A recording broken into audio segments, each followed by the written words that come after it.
हाय। CSS ऐसे की कोई भी डिस्कशन जो है वो स्टार्ट होगी हमेशा CSS ऐसे के सिलेबस से। FPSC ने बड़ा क्लियर सिलेबस इसके लिए दिया हुआ है, जिसके अंदर 5 बेसिक रिक्वायरमेंट्स दी गई हैं, जिसमें कैंडिडेट की जो सबसे इम्पॉर्टेंट चीज़ है वो एक कॉम्प्रिहेंसिव नॉलेज है। कॉम्प्रिहेंसिव नॉलेज को समझना ज़रूरी है कि कॉम्प्रिहेंसिव नॉलेज से मुराद है कि आप कोई भी स्वीपिंग स्टेटमेंट्स नहीं देंगे और जो भी नॉलेज आप पेश कर रहे हैं आपको उसके बारे में पता होना चाहिए और उसकी स्टेटमेंट को आप जिस तरीके से बना के पेश करेंगे, ये नहीं कि जी this thing is always happening और या ये कि सारे इस तरह से हैं। स्वीपिंग स्टेटमेंट्स नहीं होनी चाहिए, कॉम्प्रिहेंसिव। और दूसरी उसकी रिक्वायरमेंट नॉलेज के बारे में है कि रिसर्च बेस्ड की इंटरप्रिटेशन इस तरह से होगी कि आपका नॉलेज नंबर 1 अपडेटेड होना चाहिए, पुरानी इन्फॉर्मेशन नहीं, पुराना डेटा नहीं। और नंबर 2 ये है कि जो सोर्स, जो इन्फॉर्मेशन आप दे रहे हैं, जो डेटा आप दे रहे हैं, उसका आपने सोर्स जो है वो ज़रूर मेंशन करना है। ये साथ मेंशन करें अपनी आर्गूमेंट को एंडोर्स करने के लिए, अपनी डिस्कशन को एंडोर्स करने के लिए कि आपने ये कहाँ से इन्फॉर्मेशन जो है, कहाँ से आप ये लिख रहे हैं, कहाँ से बोल रहे हैं। सो ये 2 चीज़ें। और इसके अलावा सिलेबस जो चीज़ ऐसे के अंदर मांगता है दैट इज़ आर्टिकुलेशन से मुराद ये होगी कि आप अपनी बात को बना के कैसे पेश करते हैं, आपका मैनर ऑफ प्रेजेंटेशन जो है क्या है। आप उसको जो सारी ऐसे है उसके अंदर कोई भी लूज़ टॉक जो है या इधर उधर की स्टोरीज़ जो है वो नहीं, यू ऑलवेज़ बी रेलिवेंट।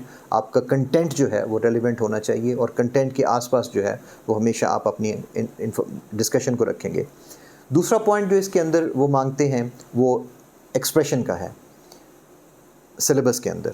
अब एक्सप्रेशन से मुराद लैंग्वेज है और लैंग्वेज के अंदर अपने आप को ज़्यादा मुश्किल में ना डालें। लैंग्वेज से मुराद है करेक्ट इंग्लिश सिर्फ, और दूसरा ये कि वोकैबलरी वो जो कि आप यूज़ कर सकते हैं, ना कि ज़बरदस्ती ऐसी वोकैबलरी यूज़ करने की कोशिश की जाए जो इसके ऊपर आपकी ग्रिप नहीं है। सो एक्सप्रेशन से मुराद ये। और तीसरी चीज़ ये है कि स्ट्रक्चर, आपको जो इंग्लिश ऐसे राइटिंग्स का जो स्ट्रक्चर है, जिस तरह की टाइप्स ऑफ एसेस जो हैं उनका पता होना चाहिए और उसके मुताबिक उसका स्ट्रक्चर जो है वो आप यूज़ कर रहे हों। ये सिलेबस है।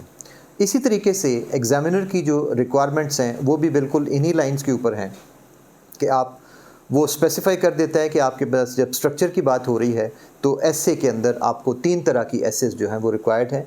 1 is expository, the other is argumentative and the third is abstract.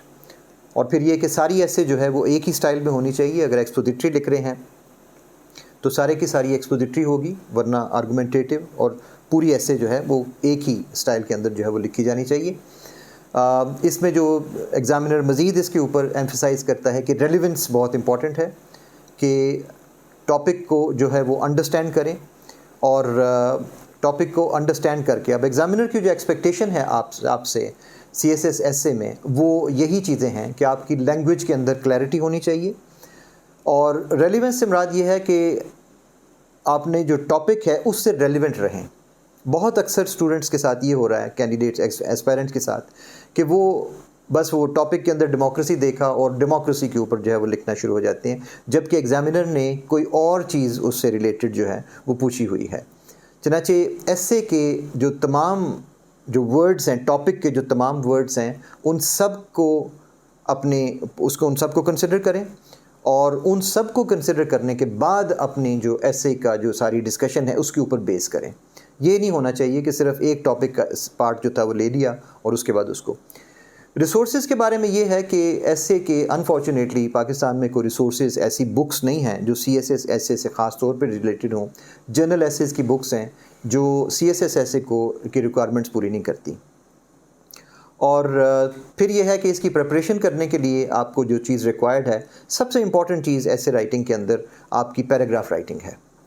आपकी पैराग्राफ के ऊपर ग्रिप है और उसके बाद आउटलाइन के ऊपर आपकी ग्रिप है, क्योंकि आउटलाइन ही आपकी पैराग्राफ की लिस्ट्स है और आउटलाइन से पता चलता है कि आपने टॉपिक को किस तरीके से एलेबोरेट किस तरह से किया है। चनाचे ये वो बेसिक स्किल्स हैं जो बड़ा क्लियरली सिलेबस ने और एग्ज़ामिनर ने आपको लिस्ट आउट करके दिए हैं और जिनकी प्रिपरेशन का तरीका मैंने आपको ब्रीफली जो है ये यहाँ पे बता दिया है। Thank you.